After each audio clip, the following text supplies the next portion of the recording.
It's 2:14 in the morning, and somewhere in a cable lineup that technically stopped mattering 20 years ago, a station called Channel 58 cuts to a woman's face. She's smiling. She has been smiling, without blinking even, without moving for the last 11 minutes. The timestamp in the corner reads a date that hasn't existed in decades. Somewhere behind her a tone starts to rise. The kind of tone your body recognizes is wrong before your brain finishes processing why. Nobody signed this station off, nobody ever will. Somewhere on a loop nobody controls anymore, it's still playing. None of that really happened. There is no Channel 58. But if you spend any time on YouTube in the last decade, some version of that image already lives in your head, rent-free. And that's not an accident, that's an entire horror subgenre working exactly as designed. It's called analog horror, and it is, without question, one of the strangest success stories the internet has produced. No movie studio greenlit it, no network commissioned it. It was built almost entirely by teenagers and 20-something with a laptop, a VHS filter, and an unsettling good understanding of why your grandmother's television used to make you nervous. The premise is simple to state and surprisingly hard to shake. Take the exact broadcast formats you grew up trusting. Weather reports, public access programming, emergency alerts, kids shows, and quietly replace the thing behind the camera with something that should not be allowed to use a camera at all. The trick isn't jump scares. Most of this genre barely uses any. The trick is feeling. I'm going to call the static void. The specific dread of watching something that looks completely official, completely mundane, completely safe, and slowly realizing the feed itself has been compromised. And nobody in charge is coming to fix it. Old media was supposed to be the boring, trustworthy furniture of childhood. Analog horror's entire pitch is, what if it wasn't ever safe? What if we just never had a reason to notice? So today we're taking the whole thing apart. Where it came from, the shows that actually built it, why a two-tone alert sound can ruin your whole week on a biological level, and the small army of YouTube analysts, Wendigoon very much included, who turned decoding this stuff into its own genre of entertainment. If dissecting internet horror phenomena is your kind of rabbit hole, this channel does that a lot, so consider subscribing before we turn the television on. Let's find out who left the feed running.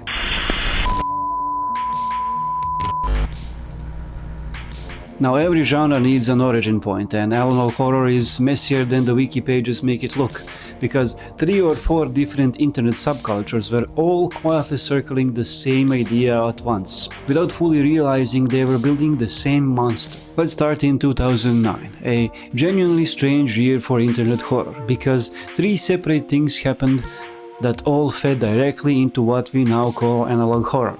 A British teenager named Stephen Chamberlain uploaded a found footage series called No Thorough Road, about a group of friends trapped in an endless loop on a private road, filmed on consumer video cameras with all the shakiness and bad lighting that implies.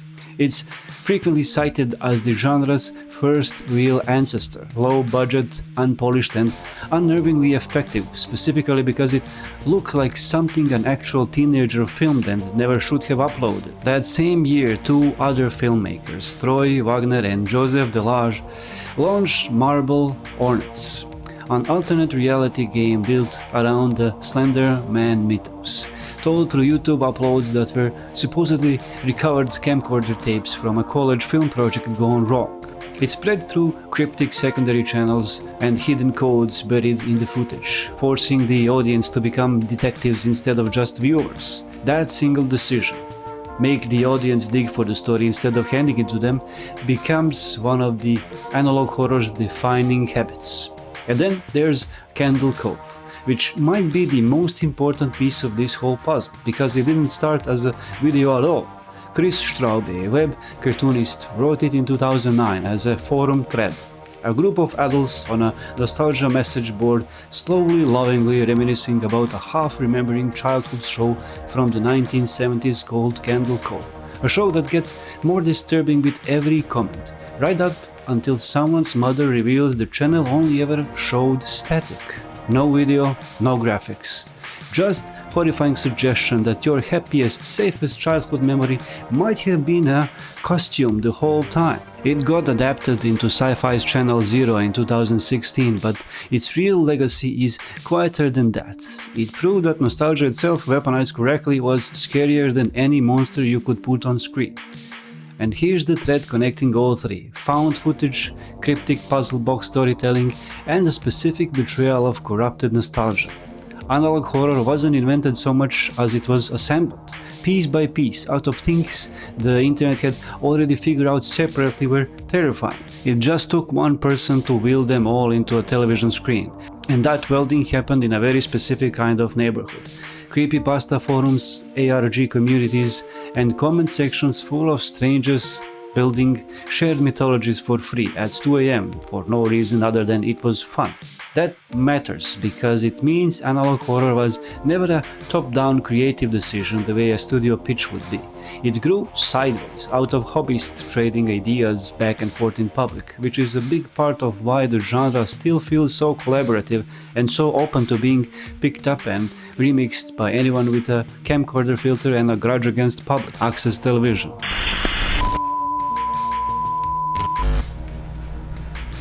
Now that one person was Chris Straub again, the same guy from Candle Cove, and on October 26, 2015 he uploaded a short video called Weather Service to a channel presenting itself as a WCLV TV, a fictional public access station out of Mason County, West Virginia, supposedly broadcasting since the late 1930s. He called the series Local 58, and the slogan that opened every episode, "Analog horror at 476 MHz," is the exact phrase that ended up naming an entire genre by accident.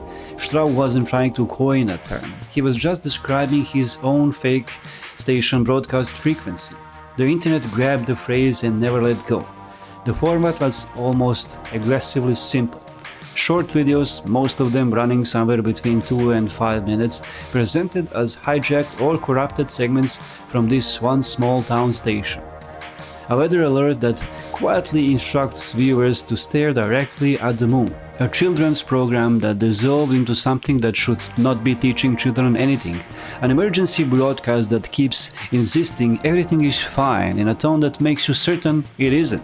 Straub has described the show's recurring themes as stillness, distrust of official safety warnings, and what he calls parallel science, the idea that bad intentions left unexamined eventually calcify into their own twisted logic.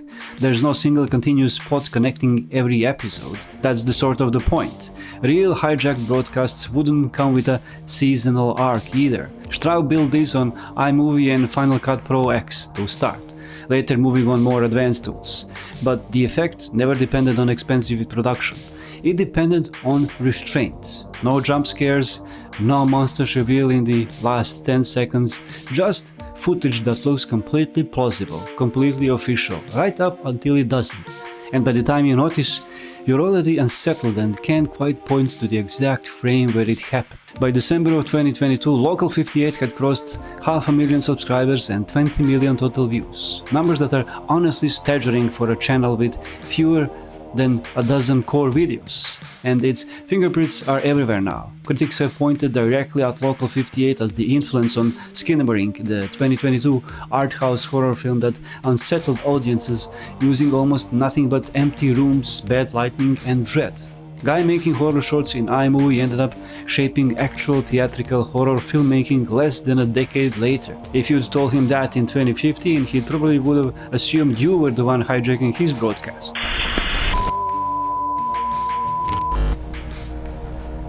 Once Local 58 proved the format worked, it didn't stay a one-station phenomenon for long.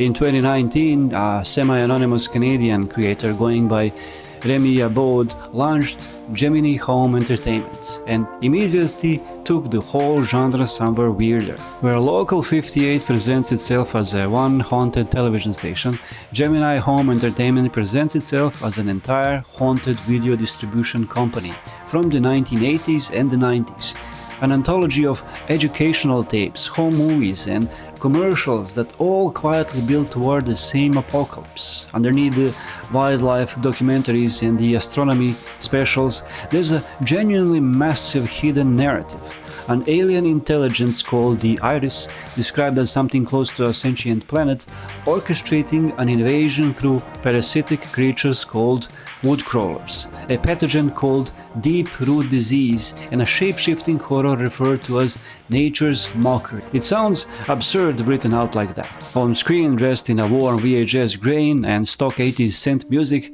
it plays disturbingly straight. Abbott has talked about deliberately avoiding jump scares in favor of what gets described as prolonged tension, letting dread accumulate instead of spiking it. That's a genuinely difficult thing to pull off with a video that's only a few minutes long, and it's a big part of why Gemini Home Entertainment gets treated as a co-funding the genre right alongside Local 58 instead of just copying it. The series eventually spun off its own library, sub-series digging deeper into the lore, and even got a tie-in video game, Lethal Omen, in 2020. A YouTube horror anthology about a fake VHS distributor spawned actual licensed merchandise of Dread. Sit with that for a second. What both of these shows share underneath the surface differences is a refusal to explain themselves. Nobody stops the tape to tell you what the Iris is or why the weather service wants you looking at the moon. You're handed a broadcast and left to decide for yourself how much of it you believe. That's either a brilliant storytelling choice or an extremely convenient excuse to never finish your lore. And honestly, it's probably a little bit of both.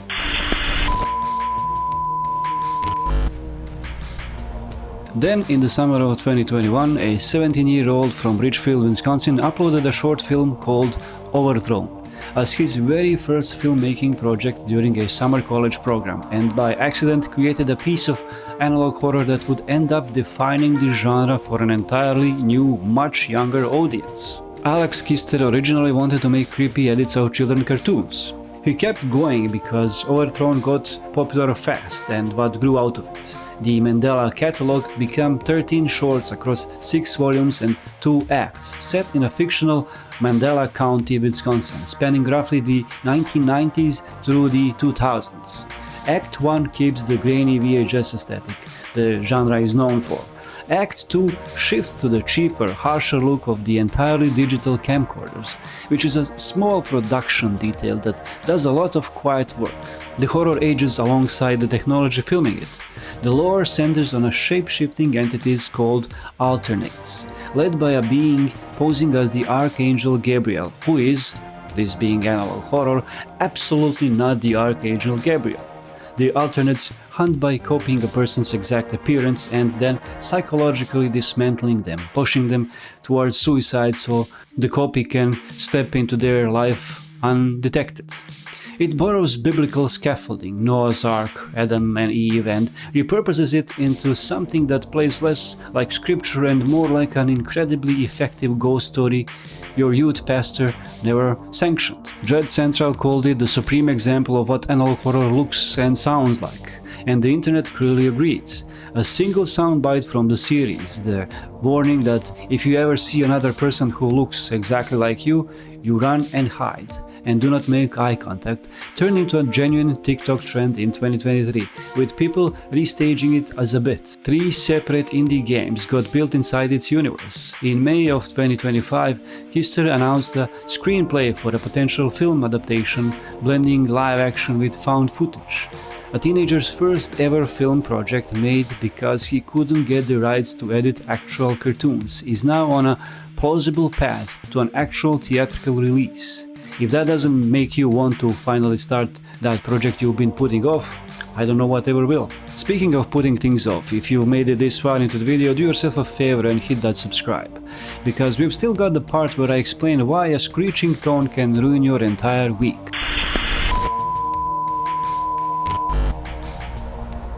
Here's part of the story that isn't fictional at all. Analog horror didn't invent the fear of hijacked broadcasts. It just correctly identified that the fear was already sitting there, fully loaded in real emergency broadcast technology, and pointed a camera at it. The American Emergency Broadcast System and later its digital successor, the Emergency Alert System, which became fully operational on January 1st, 1997, uses a very specific pair of sine wave tones, 853 Hz and 960 Hz, layered together to open and close every alert. Those tones were not chosen because they were easy to generate. They were chosen according to the engineers who built the system specifically for their unpleasantness, because the sound that mildly irritates the human ear cuts through inattention faster than the one that doesn't. In other words, the government built a sound engineered to make you uncomfortable on purpose, piped it into every television and radio in a country, and then only used it for genuine emergencies. Analog Horror just noticed that if you use that same sound for something that isn't a genuine emergency, your nervous system doesn't know the difference. And it's not purely theoretical dread either. This system has actually gone wrong, publicly, more than once. In January of 2018, Hawaii Emergency Alert System pushed out a real ballistic missile warning to every phone in the state, later tracked back to a mistake made during a routine shift change. In 2013, hackers broke into EAS equipment in Montana and Michigan using nothing more sophisticated than the manufacturer's default password and used it to broadcast a fake zombie apocalypse warning. In 2005, an unannounced statewide test in Connecticut leaked out to the public as a real evacuation order with zero context attached. I promise I'm not making any of this up. The genre didn't need to invent a scenario where the emergency alert system betrays you. It just needed a point at the news. Layer onto that the uncanny valley effect Analog Horror leans on constantly, you recognize the format instantly. A weather segment, a PSA, a kids show because you or someone slightly older than you genuinely grew up watching things that looked exactly like it. That familiarity is what makes the wrongness land. A completely alien threat is scaring in an abstract. A threat wearing your childhood's exact visual language correctly down to the scan lines is scary because some older, dumber part of your brain still halfway trusts it. Media theorists have a term that fits disturbingly well here. Haunted media, the idea that outdated broadcast technology carries a kind of residue, a sense that something might still be listening on a frequency nobody uses anymore. Analog Horror didn't manufacture that unease. It just gave it a weather report to hide behind.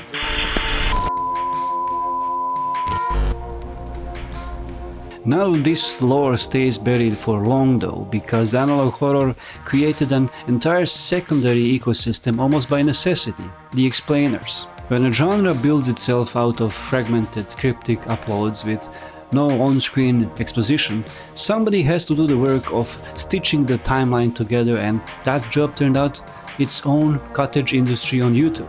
This is where creators like Wendigoon come in, a channel that built a massive audience specifically by treating internet horror mythologies the way historians treat actual archaeology, laying out every video in chronological order, cross-referencing hidden codes, tracking down Easter eggs buried in individual frames, and presenting the whole tangled mess back to an audience that would otherwise have to do the work themselves. Wendigoon has covered Local 58, Gemini Home Entertainment, and the Mandela Catalogue directly, in some cases alongside the actual creators, which tells you something about how tightly this community has closed the loop between the people making the horror and the people decoding it. That's also where the iceberg format comes in, those tiered charts ranking internet phenomena from everybody's heard of this at the surface down to you probably should have never found this buried at the bottom.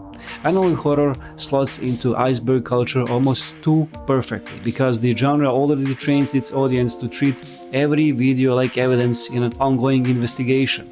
Watching an Analog Horror short was never really a passive activity, it was always an invitation to go dig through the comments, the video description, the creator's other uploads, looking for whatever detail you weren't supposed to notice on the first watch. Here's the genuinely clever part of this whole ecosystem.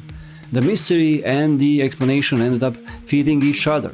A cryptic 2-minute video gets more replay value, more discussion, more genuine staying power when there's a whole community out there arguing about what it means. Analog Horror didn't just make scary videos, it built scavenger hunts, and then it let an entire secondary generation of creators get famous running the hunt for everyone else. It also means that genre never really has a final word on anything. Ask 5 different analysts channel what a given Gemini Home Entertainment tape actually confirms about the iris, and you'll get 5 reasonably argued, mutually contradictory answers, all backed up with paused frames and time-stamped evidence. Normally that would be a plot hole. Here it's basically the business model. A mystery that keeps handing you one more corrupted frame to argue over just keeps running. The same way the fictional station inside these shows never really sign off either.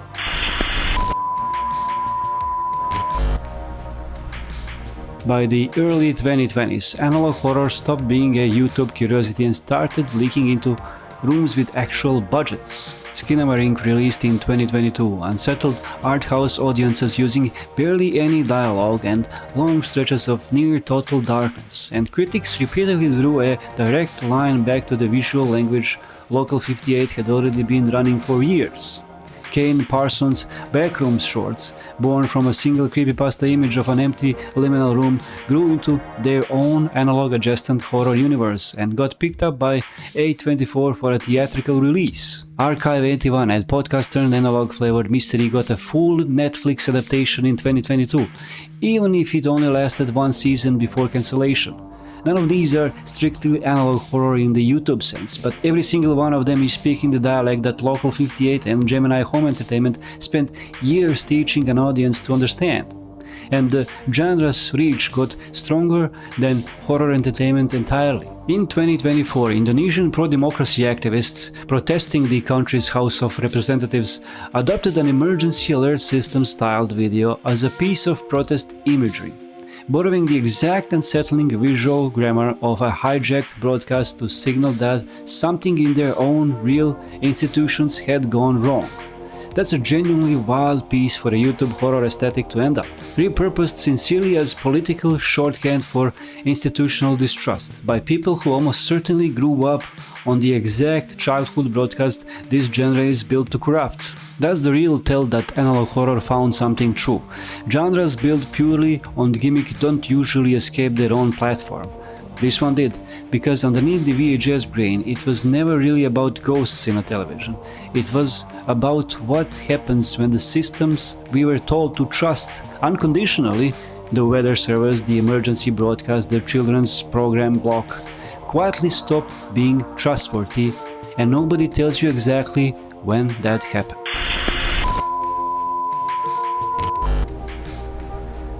So why does any of this actually work on us?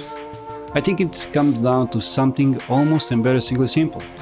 As kids, we were never taught to be suspicious of the television. It told us the weather, it told us when to take shelter, it taught us our numbers and our letters using friendly puppet who would never under any circumstances hurt us. We extended that trust automatically, the same way you trust a stop sign or a smoke detector without ever really examining it.